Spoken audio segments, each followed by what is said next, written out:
huwag kayong magpauto dyan sa mga barangay leader na yan. Dapat sa mga yan, pinagbababaril eh. Walang kwenta yung mga yan. Good morning mga tol. Kamusta kayo dyan sa Pilipinas ngayon? Ito lang, may mga balitang nakarating sa akin na ito daw mga bataan itong mga tumatakbo lokal na mga politiko dyan sa NCR, no? Kahit dyan sa Makati, ginagamit nitong mga ulupong na to, ng mga tolonggis na to, ang mga barangay leaders nila o yung mga nagtatrabaho sa mga city hall para pilitin yung mga tao na umayon sa kanila, na sa kanila sumama pag may mga rally, na sila yung ipagmalaki at ikampanya sa mga kapitbahay, ganyan. At pag hindi, sinasabi na hindi daw sila bibigyan ng ayuda, sinasabi na hindi sila makakuha ng mga tupad, ng mga ibang mga benepisyo galing sa barangay at sa gobyerno, sa local government. Isang kapulpulan tong mga sinasabi ng mga pulpolitikong mga to. Kailan pa kayo gigising mga tol? Ang Pilipinas nga tinagurian ng bayan ng mga chimay eh. Napakababa, ang liit na ng tingin. Subukan nyo lumabas ng Pilipinas. Kahit sa Taiwan, pinakamalapit na bansa dyan sa atin.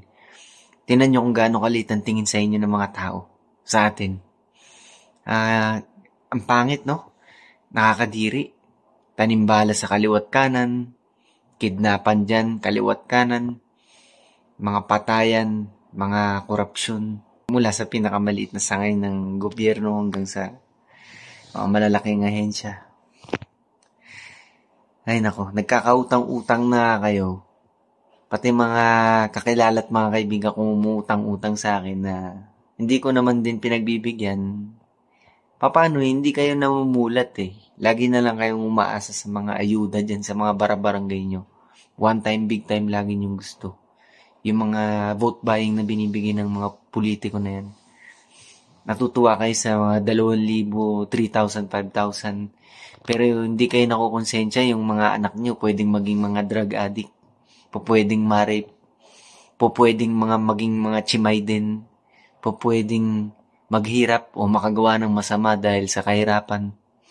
Yan. Hindi nyo inisip yung mga yan. Takot kayo lagi sa mga malataas na leader. Takot kayo lagi dahil may mga killer yung mga yan. Takot kayo lagi, hindi kayo mapapansin sa barangay. Bakit hindi kayo mag-stand up? Ba't di kayo mag-speak up once and for all? Diba? Malapit ng bangkarote ang Pilipinas. Malapit na maging negative ang standing ng bansa. Ano pang hinihintay nyo?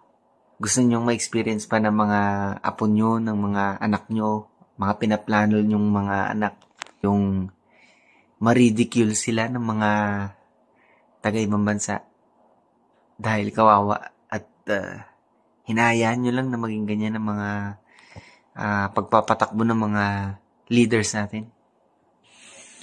Speak up naman, di ba?